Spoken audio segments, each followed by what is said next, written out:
muscles that kind of come from the shoulder blade and up to the base of the skull and across the center of the spine. And so this gets a lot of work. It's holding the bowling ball in position. So what I'm going to do is find what's called a motor point. And a motor point is just basically where the muscle gets innervated. And by finding that point and triggering that point, it can create like a fasciculation, which is basically just the muscle contracts and relaxes. You can do that however many times you need to, basically, to create a relaxation response.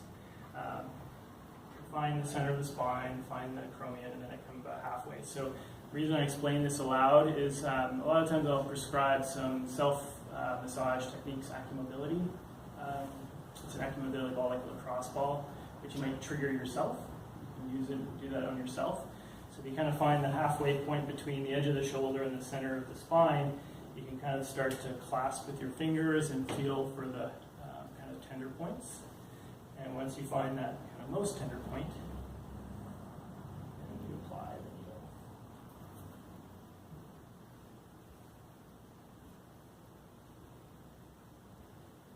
And I usually say to my patients, mild, medium, or spicy.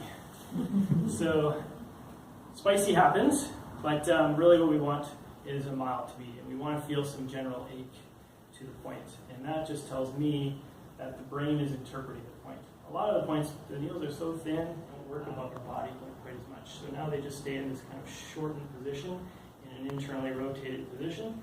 So again, they get tight. And so we're going to kind of work on, I'm not going to do the lats, but I'm going to do the teres majors. So it's right along this lower corner of the scapula, which is right down in this zone here. And then it comes under the arm and attaches to the front of the humerus here. So it's an internal rotator, very strong muscle. It's good for rowing, pulling, any of those types of movements. So what we're going to do is try and release that muscle. So